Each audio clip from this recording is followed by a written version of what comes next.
You may recall that on the day he was sworn in, President Trump signed an executive order, effectively stopping any refugees from being allowed to come and resettle in the United States.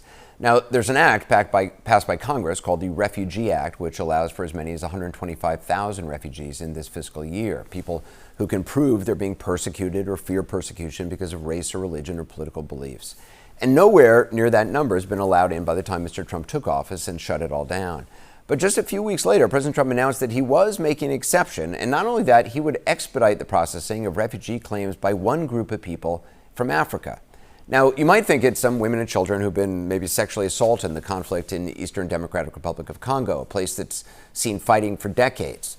On this program, we reported on the violence, the plight of people there in a series of programs in 2006. What has gone on here is simply extraordinary. Over the last 10 years here, there has been major fighting between a number of different groups.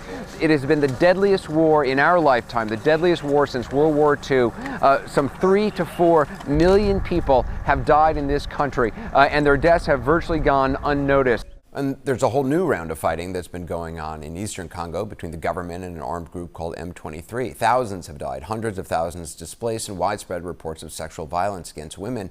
But President Trump hasn't allowed refugees from there here, nor from Sudan, where there's been terrible fighting. The only Africans President Trump has paved a quick path for are these South Africans.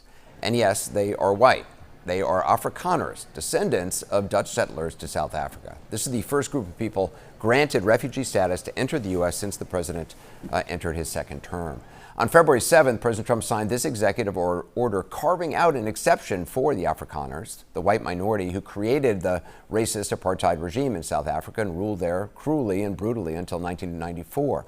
When black South Africans, the overwhelming majority of South Africans, were allowed to vote for the first time, and they voted for that man, Nelson Mandela. Afrikaners took land from black people in South Africa, repressed them, and in the 3 decades since the end of apartheid, they still have all the land they took. Black South Africans, who make up over 80% of the population, still only own around 4% of private land. Now, President Trump was asked why these Afrikaners were allowed to enter the U.S. Why are you creating an expedited path into the country for Afrikaners but not others?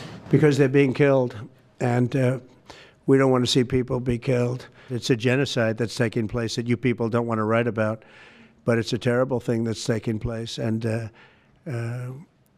farmers are being killed.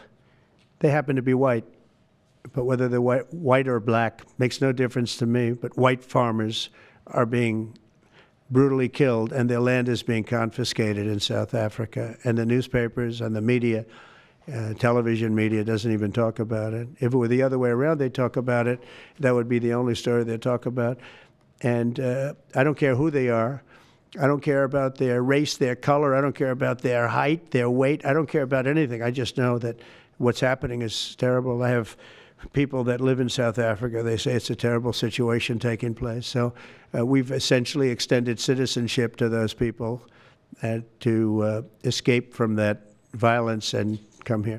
The idea that there's a genocide of white farmers going on in South Africa is just not true. It's absurd. And that's been debunked by a number of organizations, both inside and outside of South Africa. But it's become a rallying cry for the some right-wing elements inside the country, and has echoed all the way to America. Let me just go back to Sudan for a moment. An actual genocide has happened there, according to the U.S., as 2 warring factions battled for control of that country earlier this year. The U.S. accused one side, the RSF, of committing genocide. More than 11 million people have been internally displaced, while millions more have fled the country. That's according to the UN. They aren't allowed to be refugees here. And on top of this, the Afghans who worked alongside U.S. troops during the war as interpreters and guides and fixers, Afghans who fought for the United States, helped save American lives, and were allowed here under a temporary protected status?